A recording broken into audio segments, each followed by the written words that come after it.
Welcome back to the channel. It is the night after day 2 of the 2024 NFL Draft. Rounds 2 and 3 have concluded, and I'm going to be going over the best picks from rounds 2 and 3, day 2 of the 2024 NFL Draft.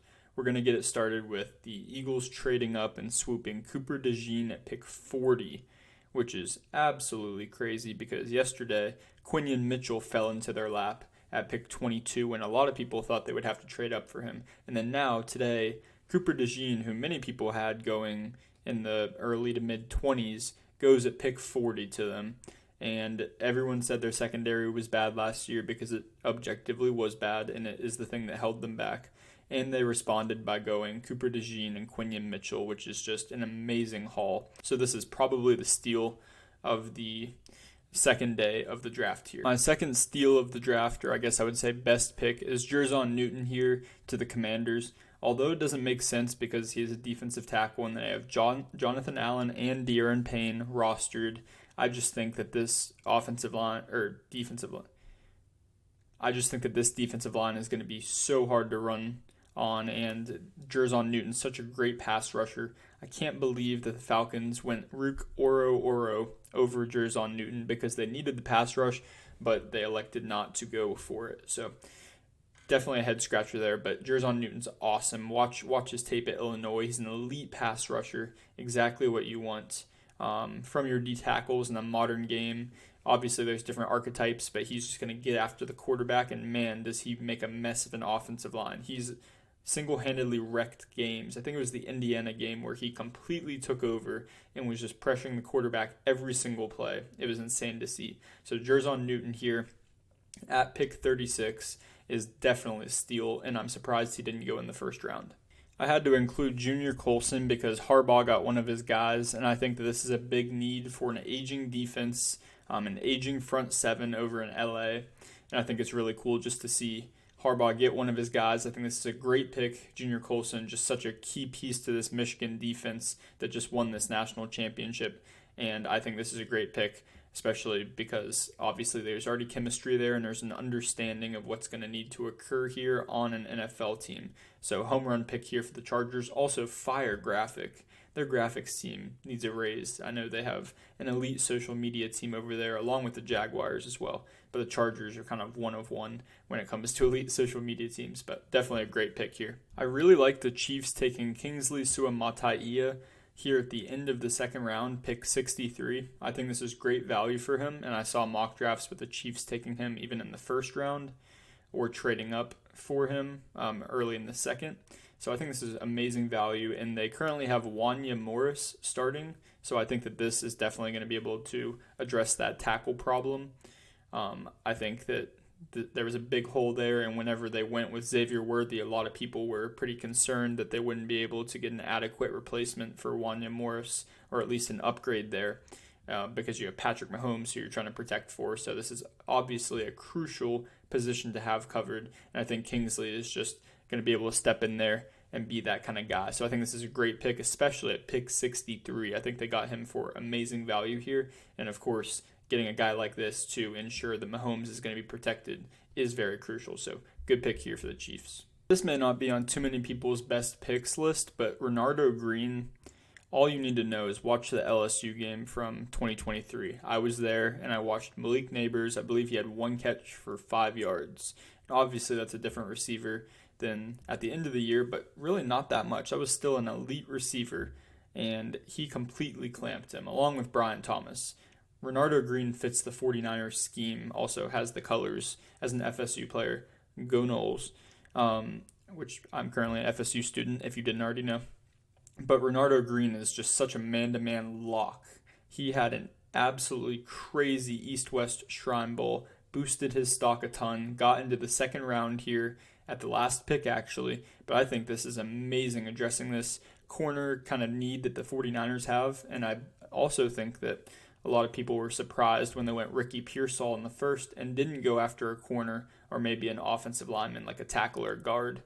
But I think Renardo Green just completely patches that need at corner, and they're going to have a dog, man-to-man lock over here in San Fran. So this is such a great pick.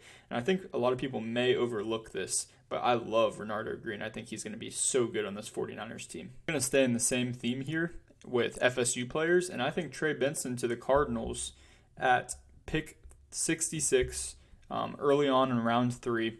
I think Trey Benson's awesome. I really do. I think he's the second best running back in this class, could be the first best. Jonathan Brooks is awesome, coming off an ACL. Maybe he's a different player, hopefully not for him. But Trey Benson's also awesome. I think he has so many traits that can be seen in so many elite running backs. His contact balance is so elite. He has home run speed. It's sneaky on tape. You don't really see it, even in person, as I got to go watch him for the last few years. He has sneaky home run speed. You don't think he's going to break away, and he does. And he takes hits to the legs and keeps the legs churning. I've always been super impressed by that, and I think he's pretty slept on in all aspects. I think in round 3 at the beginning here, I think this is an awesome pick for the Cardinals, who definitely need that guy at running back. You pair him as a weapon with a guy like Marvin Harrison, Kyler Murray. I think this is super fun, and I think this is an amazing pick in the 3rd round here for the Arizona Cardinals. Now, one of the biggest Senior Bowl risers was Christian Haynes out of UConn, and he got picked here at pick 81 in the 3rd round as a guard, and he is absolutely awesome. He crushed it at the Senior Bowl. He crushed the pre-draft process, and Christian Haynes is just a plug-in guard for a long, long time. I think this is one of the best value picks in this whole draft. Honestly, maybe my favorite value pick in this whole draft, and that's kind of crazy saying that with Cooper DeJean going at 40, even Jerzon Newton going at, 34 or whatever he went at. But Christian Haynes is awesome. I think his value could arguably be at the back end of the 1st round, maybe even higher, depending on your need at guard. But getting him at pick 81 here, I'm still surprised he even went this far, and that teams didn't hop up more to snag him. So I think the Seahawks crushed it, especially because they do need the help to slide Abe Lucas back out to that natural tackle position, and Christian Haynes can just plug and play guard. Great pick here from the Seahawks. Then I'm going to throw this here on the back. There is valid reasons that Peyton Wilson fell all the way to pick 98. That's because he doesn't have an ACL in one leg, and he has had, I think, double-digit surgeries since high school, so there's real injury concern here. None of it is fake. It is all verifiable, but he also did take a 30 visit with the Steelers, which means he came into the facility, and they got to look at him, look at what he's dealing with injury-wise, and they felt confident that at pick 98 that there was value here and upside here, and there really is. He is insane. I believe he ran a 4.43 at 6'2". He's an insane athlete. You watch him, he can pass cover. He had 3 interceptions this past year. This guy has the potential to be awesome. Now, Adam Schefter, maybe it was Rappaport.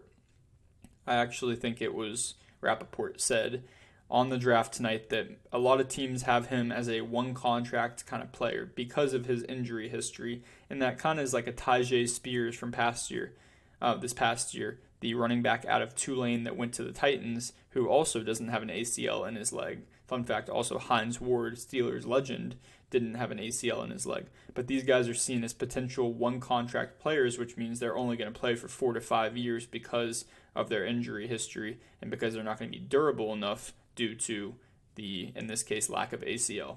So a lot of teams view him that way. Hopefully that's not the case, but I think that you take that chance at pick 98 here, and I'm confident that that's a good pick, especially in a position of continual need. We did pay Patrick Queen, but the Steelers haven't had good linebackers in a minute. Shazier was really the last great linebacker we've had, so I'm glad to see us continually try to address that spot. I'm going to do a section at the end of this video. I'm not going to harp on it too much, but these are some picks that I thought were a little bit early for at least their value and situation. And I don't know about the team fit on some of these too, so I'm going to call these my questionable picks of day 2.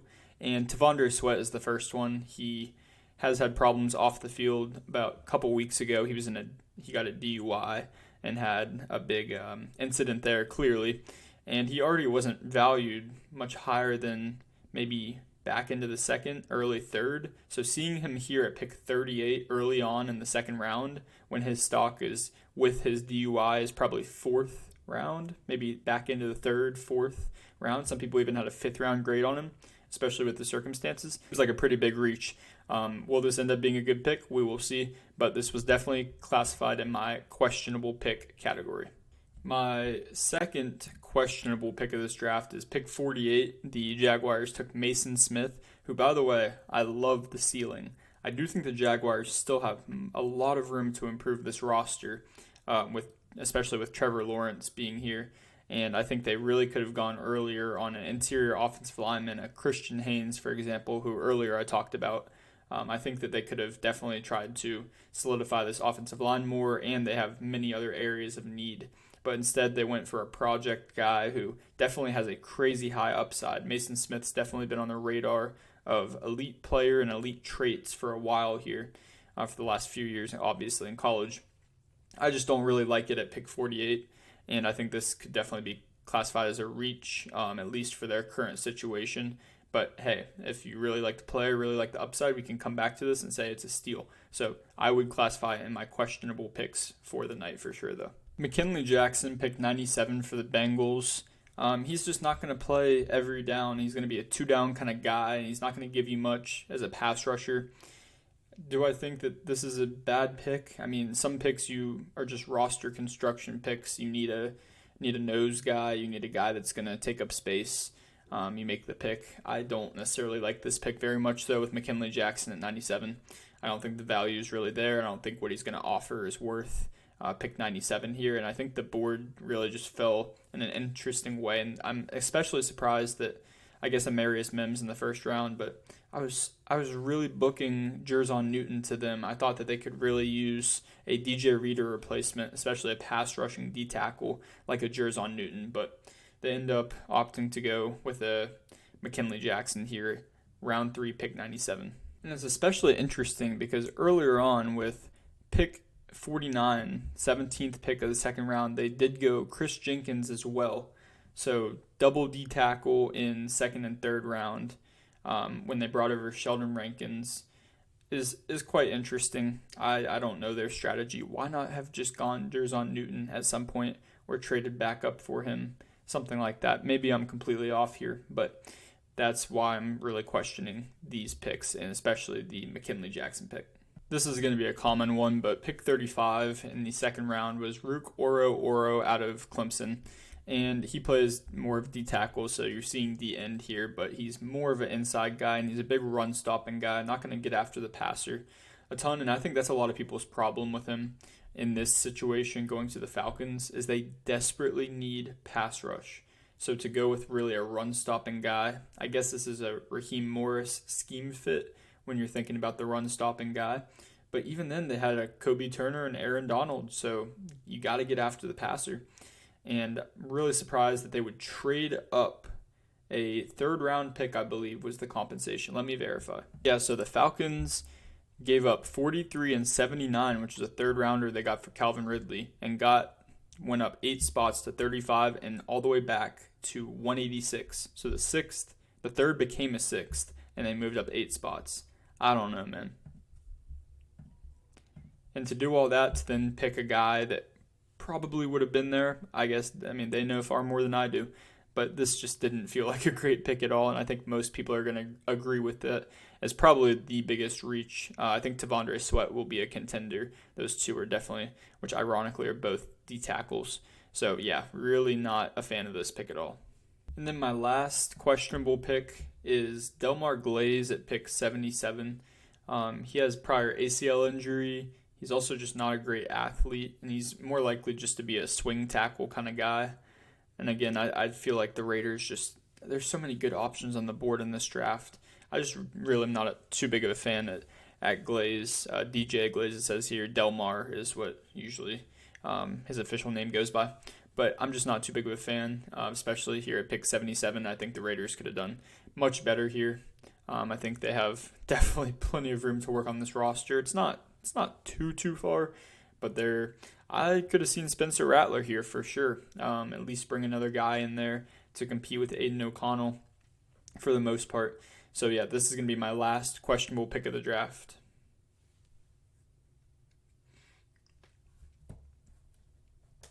Thank you guys so much for watching. I hope you enjoyed. Thank you guys so much for watching. I hope you enjoyed my best and couple questionable players and picks. I hope you guys enjoyed my best picks and some of my questionable picks from day 2 of the 2024 NFL Draft. If you enjoyed the content, make sure to drop a like and subscribe if you'd like to see more similar content. I will be doing recaps of the whole draft after day 3, which is Saturday, technically today. And I will be doing what teams were the biggest winners and biggest losers for sure. And then also be doing different kinds of grades and other videos of that sort. So thank you guys so much for watching. God bless and have a blessed day.